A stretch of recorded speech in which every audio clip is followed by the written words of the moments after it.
નમસ્કાર, હું નંદિની ત્રિવેદી સ્વર ગુર્જરીમાં આપ સૌનું સ્વાગત કરું છું. આજે આપણી સાથે જે કલાકાર જોડાયા છે એ છે ઉપજ્ઞા પંડ્યા.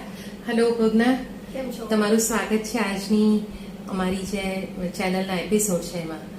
અને ઉપજ્ઞા પંડ્યાને તો મુંબઈમાં તો બહુ જ બધા ઓળખે છે, કારણ કે એ બહુ નાની હતી ત્યારથી એ પરફોર્મન્સીસ આપે છે, સુગમ સંગીત ગાય છે, ઠુમરી ગાય છે, ક્લાસિકલ ગાય છે. એણે કેટલીક ફિલ્મોમાં ગાયું છે, ટેલિવિઝનની સિરિયલ્સમાં પણ ગાયું છે અને કેટલા બધા પુરસ્કાર પણ મળ્યા છે. તો ઉપજ્ઞા પંડ્યા આજે આપણી સાથે છે અને ખૂબ સરસ વાતો કરશે અને એમના ગીતો તો આપણે સાંભળવા જ પડે. તો ઉપજ્ઞા, મારે સૌથી પહેલા તો મને છે એની પાસેથી એક ગીત બહુ જ ગમે છે. રમેશ પારેખનું બહુ જ અનોખું ગીત છે જે કદાચ તમે નહીં સાંભળ્યું હોય, પણ એનો જે પહેલો શબ્દ છે એ તમે ચોક્કસ સાંભળ્યો હશે ઓલ ઇન્ડિયા રેડિયો પર. તો એક બહુ જ અનોખું અદ્ભુત ગીત ઉપજ્ઞા પંડ્યાની પાસે મેં સાંભળ્યું હતું, જે મને બહુ જ ગમે છે અને આઈ થિંક સુરેશ જોશીનું કમ્પોઝિશન છે, રાઈટ? તો આપણે પહેલા એ ગીત જ સાંભળીએ અને પછી એની સાથેની વાતો કરીશું.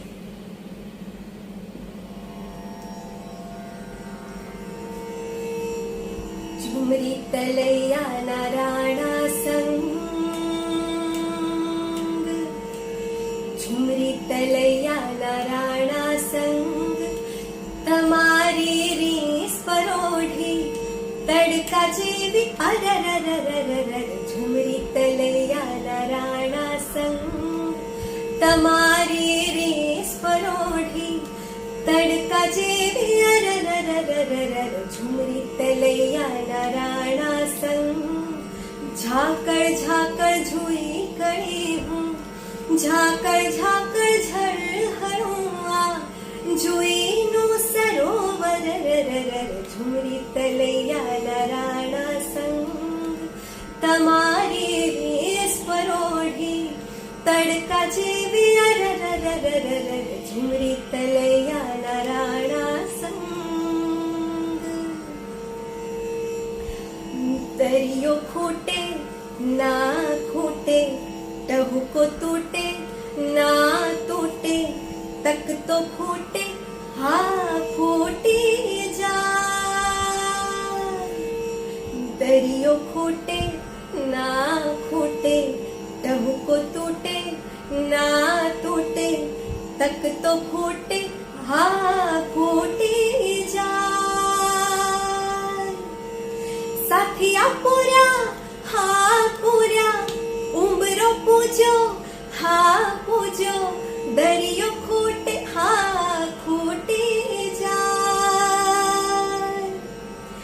કાકરી વાગે કાગડો ઉડે, આંખ ના ખોલી નિંદરું ઉડે, ફૂંક મારો તો સામટું મારું આખું ઉડે સરરરરરર. ઝુમરી તલૈયાના રાણા સંગ, તમારી રીસ પરોઢી તડકા જેવી અરરરરર. ઝુમરી તલૈયાના રાણા સંગ.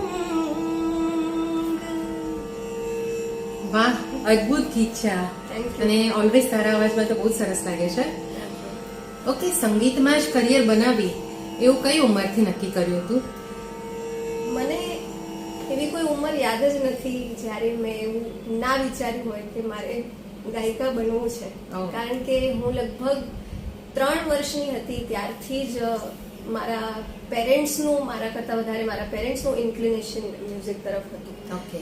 અને મારી મોટી બેન છે પરિજ્ઞા, તો પરિજ્ઞા સંગીત શીખતી હતી જ્યારે હું બહુ નાની હતી ત્યારથી. તો મારા મનમાં પણ એવું જ હતું કે હવે પરિજ્ઞા મ્યુઝિક ક્લાસમાં જાય છે, શાસ્ત્રીય સંગીતની તાલીમ લઈ રહી છે, તો મારે પણ એ લેવાની જ છે. એટલે હું લગભગ 6 વર્ષની થઈ ત્યારથી તો મેં સંગીત મહાવિદ્યાલયમાં શાસ્ત્રીય સંગીતની તાલીમ લેવાનું શરૂ કરી દીધું. ઓકે. અને પછી ત્યારથી મેં એવું જ વિચારેલું કે મારે આમાં જ આગળ વધવું છે. આઈ થિંક તમે જે વાત કરી કે પેરેન્ટ્સનું બહુ યોગદાન છે, સો આઈ હેવ સીન ધેમ. તું બહુ જ નાની હતી. એકચ્યુઅલી મને તમે કહેવાનું નથી ફાવતું, સો દર્શકોને પણ એ વિનંતી કે આ બહુ નાની છે અને નાની દેખાય પણ છે. સો તારા મમ્મી પપ્પાને તમને બંનેને લઈને આવતા મેં ઘણી વખત જોયા છે. હા, એ લોકોએ તો બહુ જ મહેનત કરી છે અમારા બંનેની પાછળ. અને અમને અમારી સ્કૂલ પતે એની પછી તરત મ્યુઝિક ક્લાસમાં લઈ જાય અને અમે રાત્રે ઘરે પાછા આવીએ. એ રીતે સતત અમારું બાળપણ એવું જ ગયું છે. Okay. તો બહુ મહેનત છે. તો સૌથી પહેલો બ્રેક કેવી રીતે મળ્યો અને કોણે આપ્યો મુંબઈમાં? મુંબઈમાં સૌથી પહેલો બ્રેક હું કહી શકું કે મને મારા ગુરુ કૌમુદી મુનશીના પરિવારે મને બ્રેક આપ્યો એવું હું કહી શકું. અરે વાહ. કારણ કે કૌમુદીબેન પાસે હું લગભગ 8 વર્ષની હતી ત્યારથી સંગીત શીખી રહી હતી અને પછી બહુ એના થોડા સમયમાં જ શ્રી નીનુ મજુમદારનું અવસાન થયું અને પછી એમની જે પુણ્યતિથિ હતી એ વખતે બધું સેલિબ્રેશન ઘણું બધું ચાલી રહ્યું હતું એમના લખેલા સાહિત્યનું, એમની સંગીત રચનાઓનું. તો એ વખતે એક મને કૌમુદીબેને એક બાળગીત શીખ્યું હતું. એ ગાવાનો અવસર મને મળ્યો અને મેં ભાઈદાસ હોલમાં મુંબઈમાં એક એમનું નીનુ મજુમદારનું લખેલું અને કમ્પોઝ કરેલું એક ગીત ગાયું હતું. એ કયું ગીત છે એ અમને થોડું સંભળાવો. એ બહુ જ સરસ શબ્દો છે ગીતના.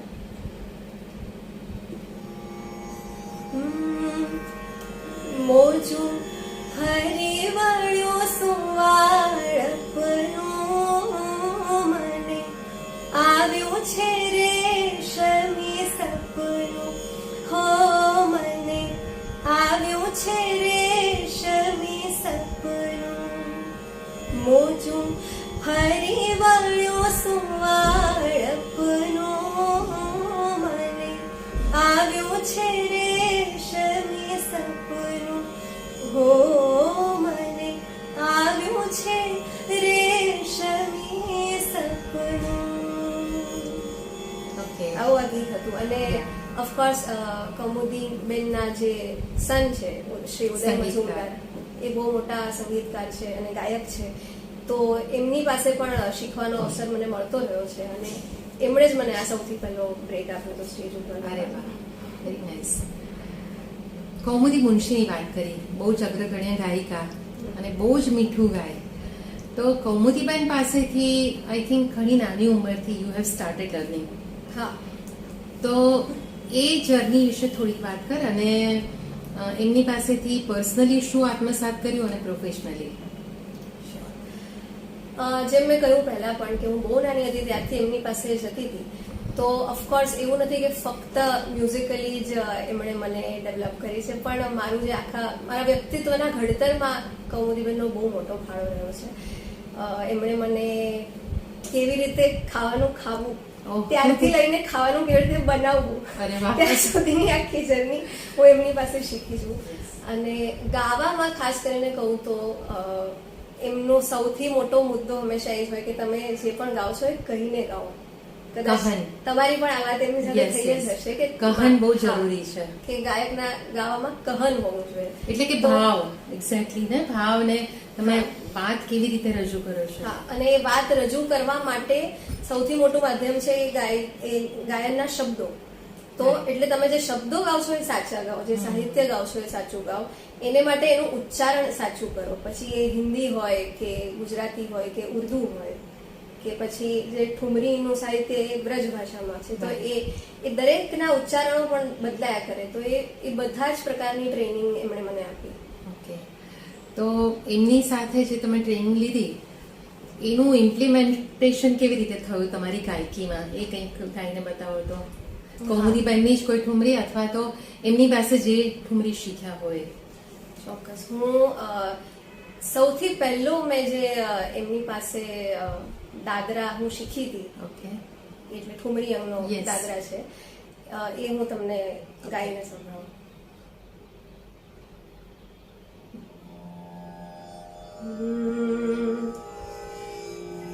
ભીગી જાઉં મેં પિયા બચાઈ લયો.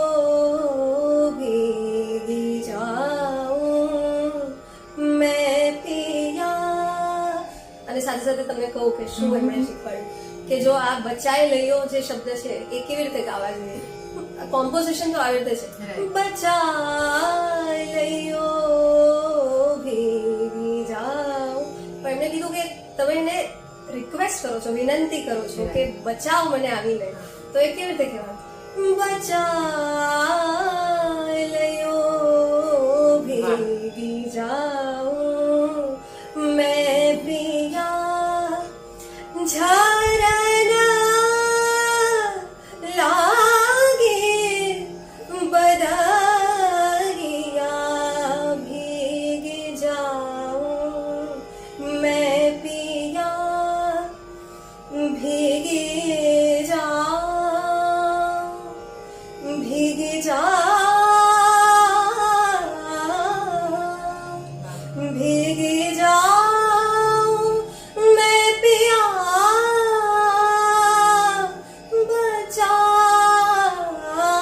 लयो भीगी जाऊं मैं पिया चुनरी मोरी भीजन लागे चुनरी मोरी भीजन लागे भीजन लागे चुनरी मोरी भीजन लागे लाज आवत देखत नारी लाज आवत देखत नारी बिनती करो हे जी बिनती करो बिनती करो छुपाए दयो भीगी जाऊं मैं पिया बचाए दयो भीगी जाऊं मैं पिया. ખૂબ સરસ. આખી કથા જાણે કહેવાતી હોય ને એવું લાગે છે. સો દર્શકોને આ ખાસ વિનંતી કે તમે ગાવશો તો એમાં કહાન કેટલું ઇમ્પોર્ટન્ટ છે એ તમે આમની પાસેથી સાંભળ્યું. કૌમુદીબેન સિવાય પણ તમે કેટલાક ગુરુ પાસેથી ટ્રેનિંગ હા. લીધી છે, તો એ કોણ છે? જે મેં પહેલા પણ કહ્યું કે એમના જે દીકરા છે ઉદય મજુમદારની પાસે મેં ટ્રેનિંગ લીધી છે. એમના કોમ્પોઝિશન્સ હું શીખી છું.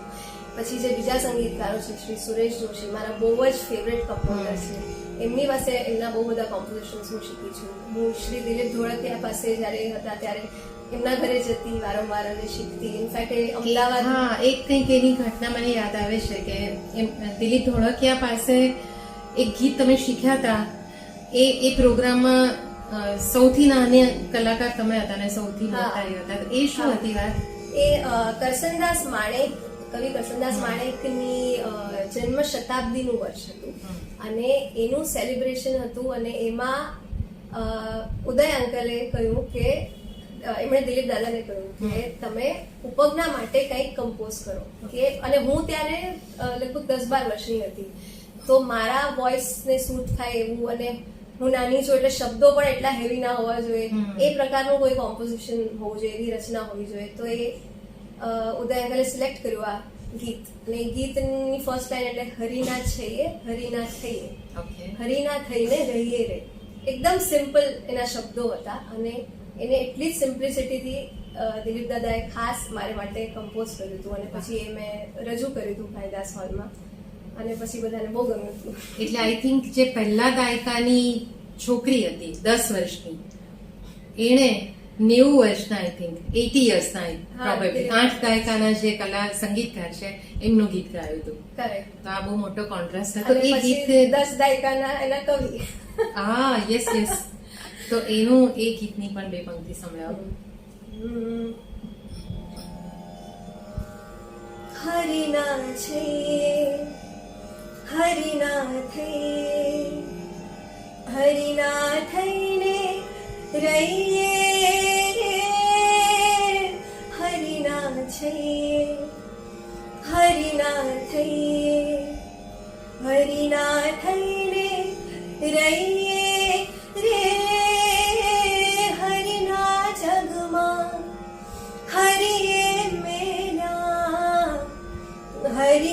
आखे ते मुरे रे हरिना छे हरिना થઈ.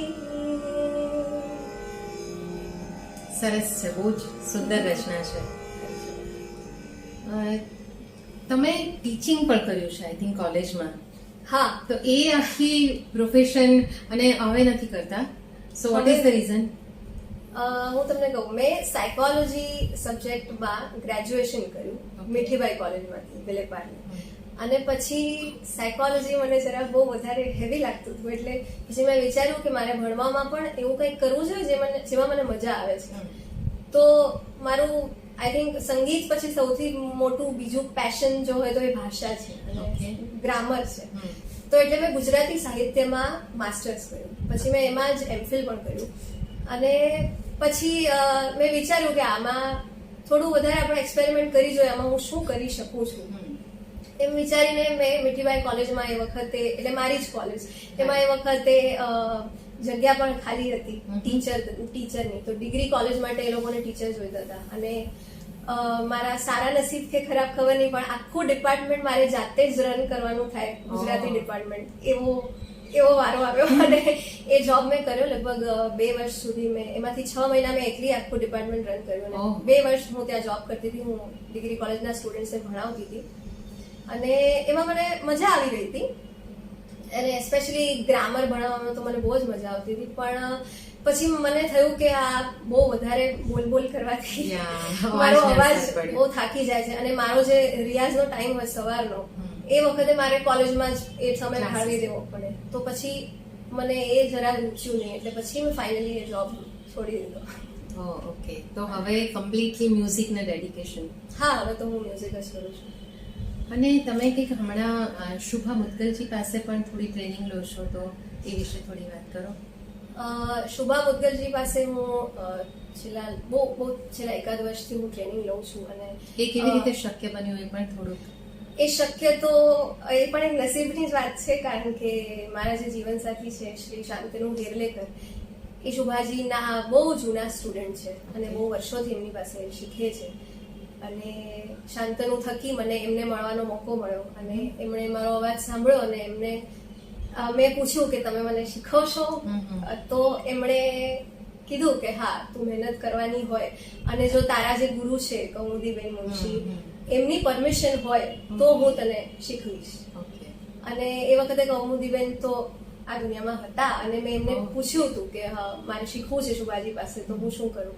તો એમણે કહ્યું તારે ચોક્કસ શીખવું જ જોઈએ, કારણ કે she is a very strong woman, અને એ જે રીતે ગાય છે એ જો તું આત્મસાત કરી લે તો શું વાત છે. એટલે પછી મેં શુભાજી પાસે શીખવાનું ચાલુ કર્યું, અને એમની પાસે હું થોડું ઠુમરી અંગ, ઠુમરી દાદરા એ પ્રકારનું ગાયન શીખું છું. તો એમની સ્ટાઇલમાં અને કૌમુદીબેનની સ્ટાઇલમાં શું ફરક છે? ખરેખર તો જોવા જઈએ તો કૌમુદીબેનનો પણ બનારસ અંગની સાથે જ બનારો પડ્યો છે, અને શુભાજી પણ સૌથી મોટા ફેન સિદ્ધેશ્વરી દેવીજીના છે. એટલે એમની ગાયકીમાં, બંનેની ગાયકીમાં ઘણી બધી સિમિલારિટીઝ પણ છે.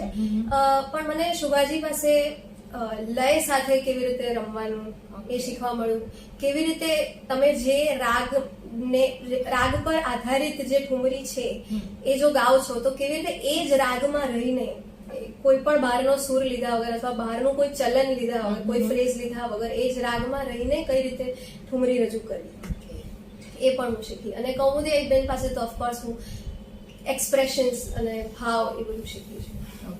તો મારામાં જે બીજ હતું ઠુમરીનું, એ તો કૌમુદીબેને જ આપ્યું છે મને. અને અત્યારે ધીમે ધીમે વટવૃક્ષ બનશે એવી હું આશા રાખું છું.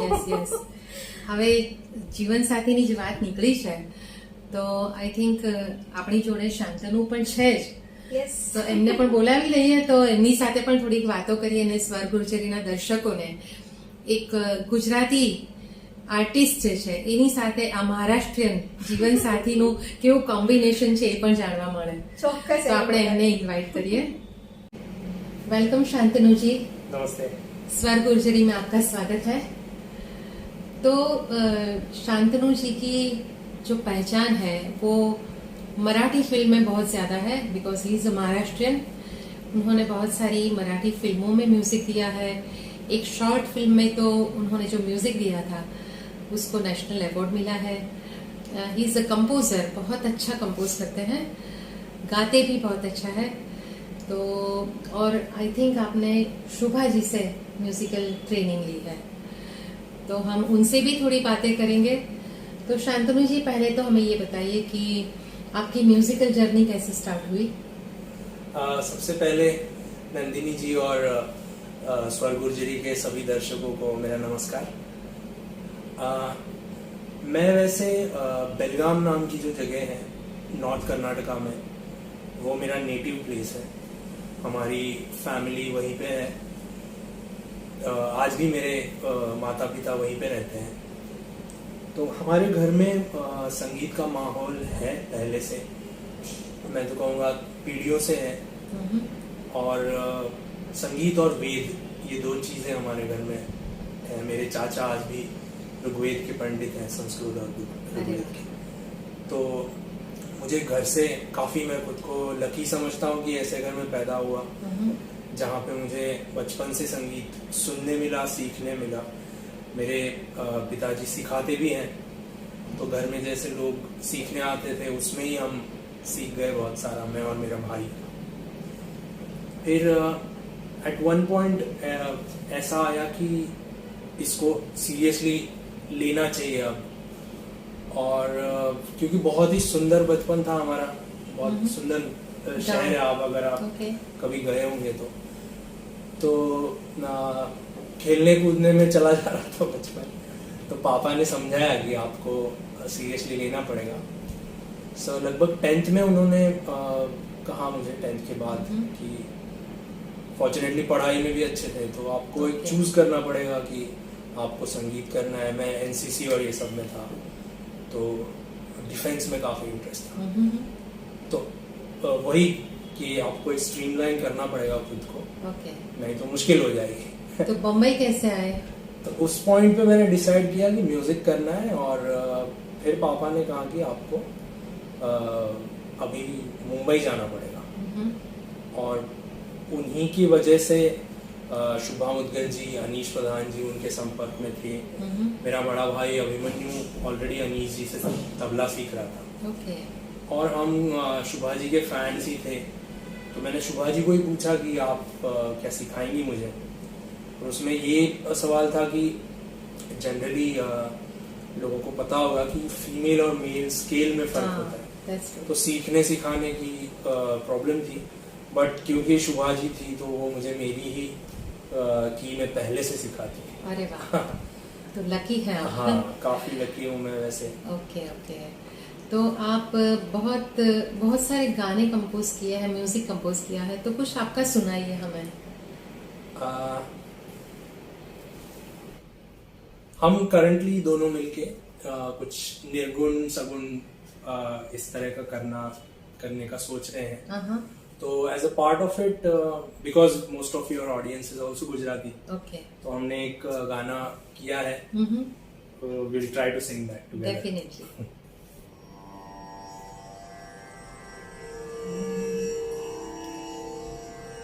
દર્શકોને કહી દઉં કે આ ગીતના શબ્દો શ્રી વેણીભાઈ પુરોહિતના છે અને કંપોઝ શાંતનુએ કર્યું છે.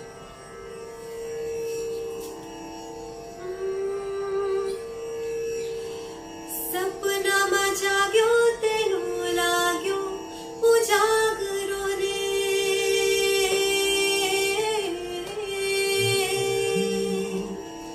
સપનામાં જાગ્યો તેનું લાગ્યો ઉજાગરો રે, આંખોમાં ભીનો ભીનો ભાર રે. જોગીડા જોગીડા અત કેવું રે સુવું ને કેવું જાગવું, અત કેવું રે સુવું ને કેવું જાગવું, જોગીડા જોગીડા.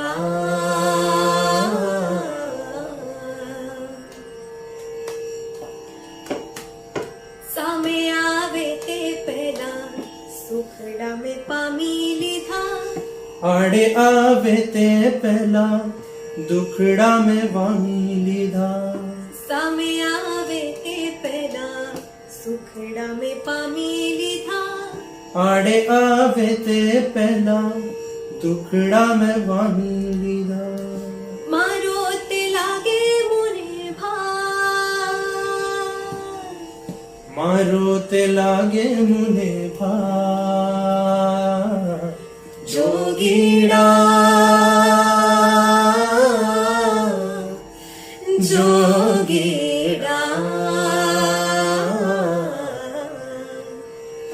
આતે કેવું ભોગવવું ને કેવું ત્યાગવું આતે કેવું ભોગવવું ને કેવું ત્યાગવું જોગીડા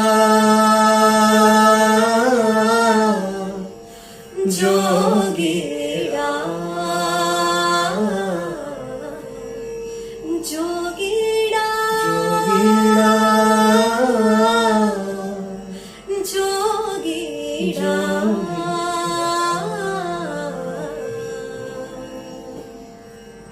ખૂબ સરસ છે કમ્પોઝિશન. તમે મળ્યા કેવી રીતે? એ સ્ટોરી તો ઇન્ટરેસ્ટિંગ હશે, તો થોડીક એના વિશે વાત કરો. तुम ही करो. तो हम वैसे जितना मुझे याद है कि उपगना मुझे हम किसी प्रोग्राम के लिए बाहर जा रहे थे तो हम दोनों उसमें गायब थे. तो हम मिले एयरपोर्ट पे. हमारी कोई वेडिंग शो था ना? आप वेडिंग शो भी करते हैं? यस उसमें था. हाँ. या तो as a part of it we were travelling together और हमें काफी मजा आया साथ में. दोस्ती हुई और वैसे मिलना नहीं हो रहा था उस वक्त तो ज्यादा. फिर मुझे याद है कि लगभग और 1 साल बाद मिले थे हम. बीच में 1 साल मिले ही नहीं थे. बाद में जब मिले तब उपगना ने एक बहुत सारी कॉम्पोजिशंस की थी जो उसे अरेंज करवानी थी. तो हमने साथ काम करना शुरू किया. उसमें से मिलने का सिलसिला शुरू हुआ. ओके. और तो मिलते रहे तो एक दूसरे को अच्छे लग गए. हाँ, फिर तो जो कहानी है वो अभी दिखती है. तो अब कहानी शुरू है.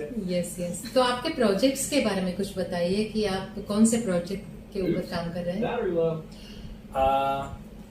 फिलहाल अलग अलग काम चलते रहते हैं. फिलहाल मैं एक जी की वेब सीरीज का काम चल रहा है मेरा, जिसमें कि मैं 6 एपिसोड्स होंगे उसमें. तो 6 एपिसोड्स का बैकग्राउंड म्यूजिक और टाइटल ट्रैक ओके. ये चल रहा है. उसके अलावा मैं एक अभंग का एक प्रोजेक्ट करना चाह रहा हूँ जिसमें अलग अलग संतों से, जैसे ज्ञानेश्वर महाराज से लेके तुकाराम महाराज या रामदास स्वामी यहाँ तक आ जाए पूरी महाराष्ट्र की संत परंपरा. तो वो एक फिलहाल ये 2 काम मैं कर रहा हूँ. ચાલુ है. અને અમે બંનેઓએ સાથે પણ ઘણા પ્રોજેક્ટ્સ કર્યા છે. એમાંથી મારું જે ફેવરેટ છે એ એણે એક મરાઠી ફિલ્મમાં મ્યુઝિક આપ્યું હતું, vanilla strawberry and chocolate. Okay. It was a commercial Marathi movie અને એમાં એણે 3 ગીત કર્યા હતા. એક ગીત મેં ગાયું હતું અને એક ગીત એમાં જાવેદ અલીએ ગાયું હતું. ઓકે. અને એને બહુ જ ગમ્યું હતું. જાવેદ અલીએ પણ એને ખાસ કહ્યું હતું કે શાંતનુ આ કોમ્પોઝિશન તારું બહુ જ સરસ છે. ઓકે.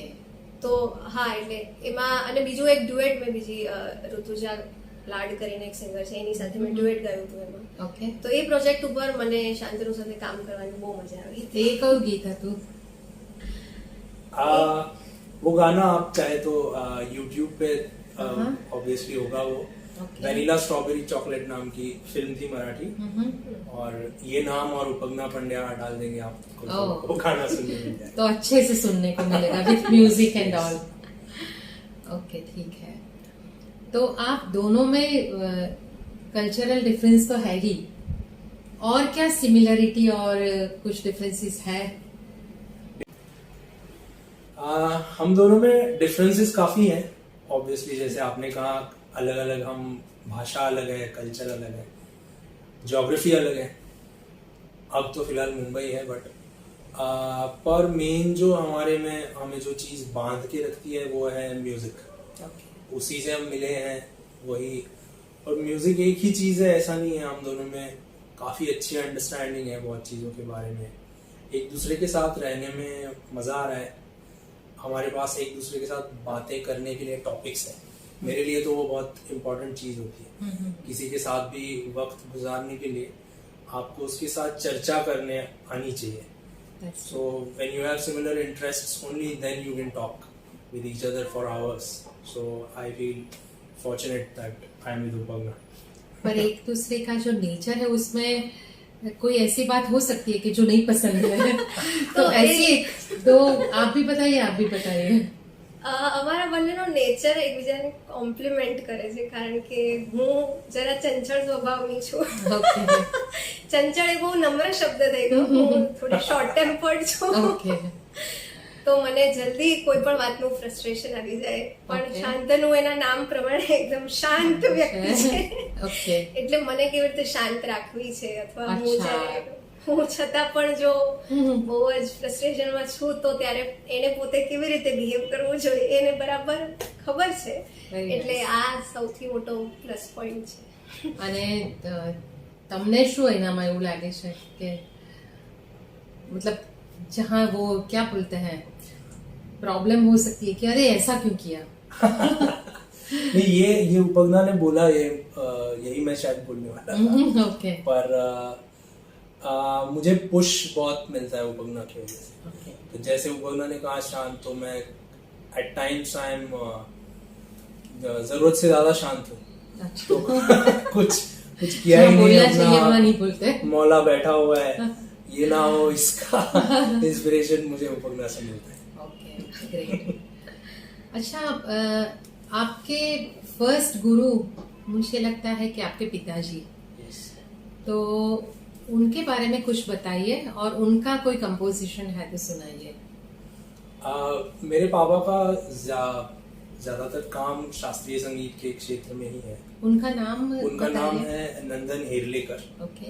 उन्होंने किताबें लिखी है, बहुत सारे उनके स्टूडेंट्स हैं. तो मैं उनकी एक बंदिश गाता हूँ जो कि राग मियां मल्हार में है. अरे वाह, अभी तो मौसम भी बारिश का है. यस. तो बहुत ही अच्छा लगेगा, जरूर सुनाइए. यस.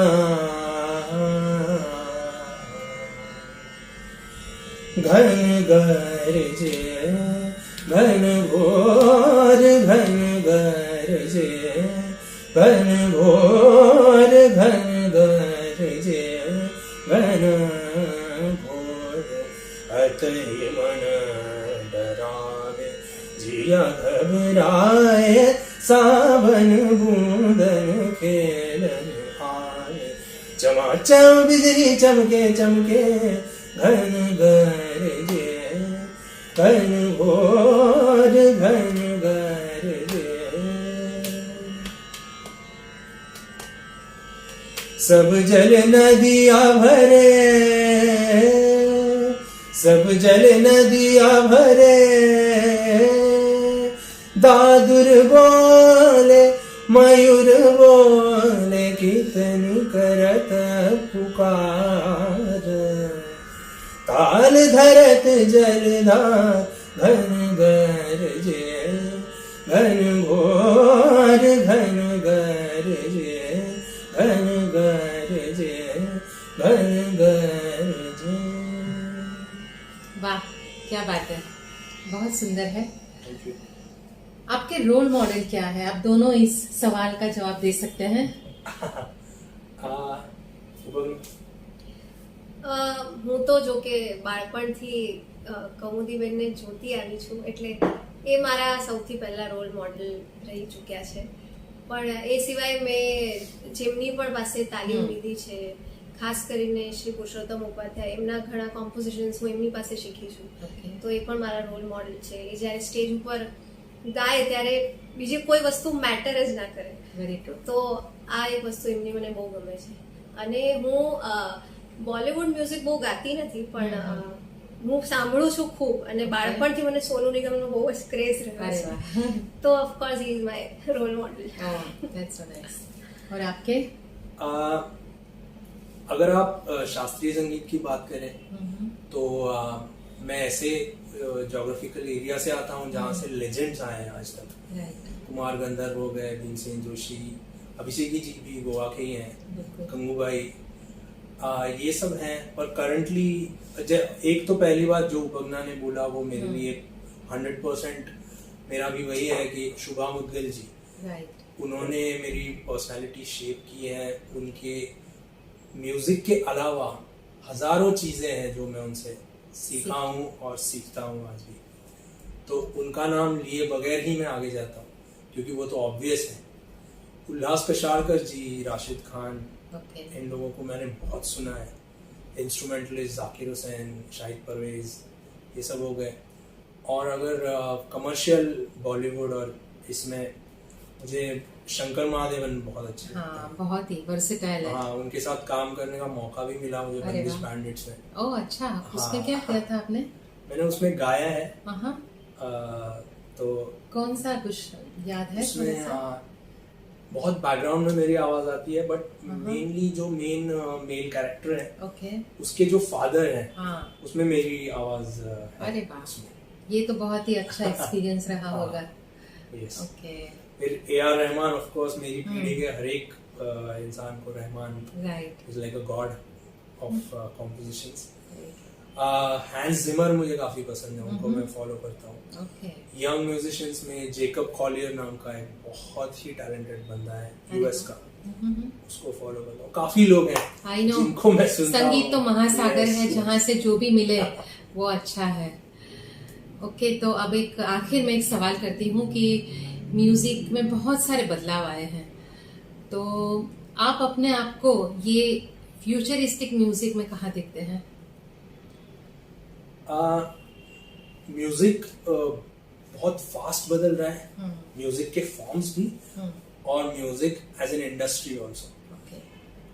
मैंने इन माय अर्ली 30s मैंने कैसेट से लेके आज स्ट्रीमिंग तक मैं खुद देख चुका हूँ.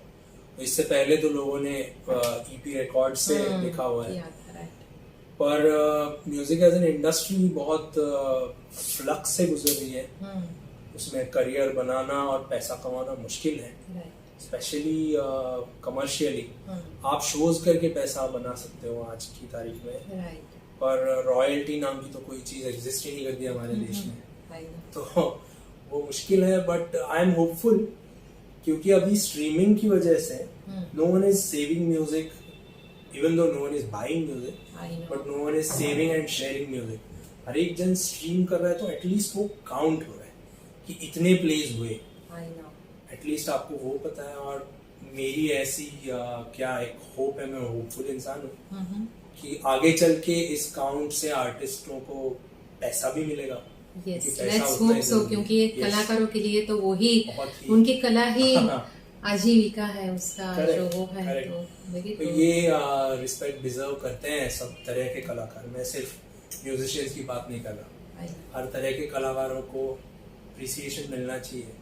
हमारे देश में बहुत बड़ी परंपरा है कि मंदिरों ने कलाओं को आश्रय दिया है, बाद में राजाओं ने, बादशाहों ने आश्रय दिया है. तो आश्रय ये शब्द आज अच्छा नहीं लगता कि किसी के यहाँ पे जाके बैठ के आप किस तरह का उसका मीनिंग आज हो सकता है, वैसा उन्होंने ट्रीट किया होगा नहीं, मुझे नहीं पता. रिस्पेक्टफुल होना चाहिए. Yes yes, and they deserve. और ये हो रहा है, यूरोप में हो रहा है, यूएस में हो रहा है कि आर्टिस्ट अच्छा पैसा भी कमा रहे हैं नाम के साथ साथ. तो आई होप कि ऐसा हर तरह के और हमारे वहाँ बहुत सारे ऐसे हैं जो पैसे स्पेंड कर सकते हैं, बस एक जो उनका नजरिया है वो बदले तो कलाकारों को भी अच्छा एक रेम्यूनरेशन भी मिल सकता है, रिस्पेक्ट भी मिल सकता है। आप अगर 2,500-3,000 का डिनर कर सकते हो तो 250-300 रुपए का टिकट खरीद के एक प्रोग्राम भी बिल्कुल देख सकते हो। बिल्कुल बिल्कुल, बहुत सही बताया। अब प्रोग्राम का अंत भी हम कोई गाने से ही करेंगे। आप भी हैं हमारे साथ, तो मैं आप दोनों से कुछ सुनना चाहती हूँ, तो उसके बारे में बताइए और सुनाइए। तो कबीर का बहुत इन्फ्लुएंस है, उसका कारण भी मेरी गुरु ही है। ओके। उन्होंने काफी कबीर को गाया है, कंपोज किया है। तो हम दोनों ने एक चीज सीखी है शुभा जी से, ओके। उन्हीं की कॉम्पोजिशन है। Okay, very nice. तो कोशिश करेंगे हम लोग। बिल्कुल।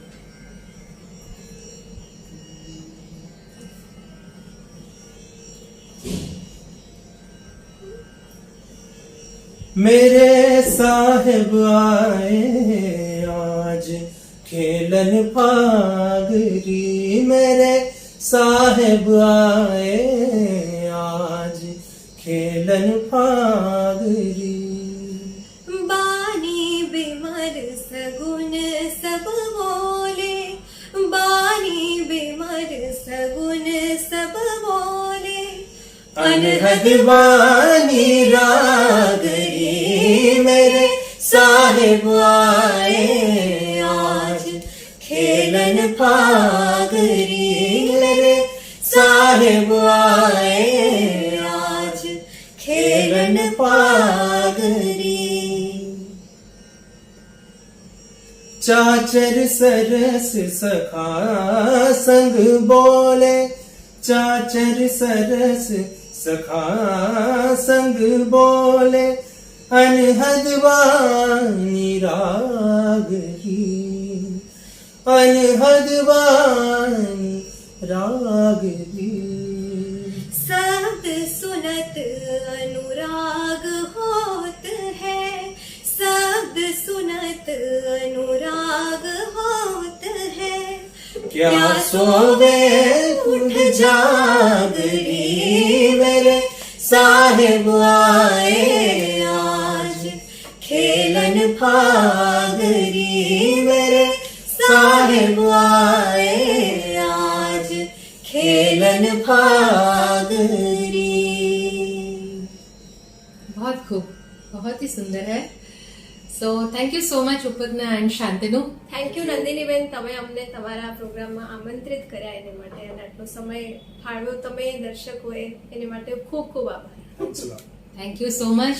અને સ્વર ગુર્જરી જોતા રહેજો. અમે હંમેશા દર ગુરુવારે નવા વિડીયોઝ મૂકીએ છીએ અને આપણું જે કલ્ચર છે, આર્ટ છે, એને પ્રિઝર્વ કરવાની કોશિશ છે. તો તમે જરૂર જોજો, શેર કરજો અને સબસ્ક્રાઇબ કરજો. અને તમને પણ જો સ્વર ગુર્જરી માટે કંઈ કહેવું હોય તો યુ કેન સે. સ્વર ગુર્જરી આ ફક્ત ગુજરાતી સંગીત અને સાહિત્યની પણ બીજી બધી ભાષાઓને પણ સાંકળી લેનારી ચેનલ છે. અને નંદિનીબેન વર્ષોથી આ કામ કરે છે. આ યુટ્યુબ ચેનલ તો થોડા વર્ષોથી છે, પણ નંદિનીબેન આ ફિલ્ડમાં આટલા વર્ષોથી છે અને એ પોતાનો આટલો બહોળો અનુભવ લઈને આમાં ઉતર્યા છે. એટલે હું ખરેખર ઈચ્છું છું કે આ ચેનલ દરેકે દરેક વ્યક્તિ જુએ, ફક્ત ગુજરાતીઓ નહીં પણ દરેક ભારતીય આ ચેનલ જુએ અને શેર કરે અને સબસ્ક્રાઇબ કરે. Thank you so much.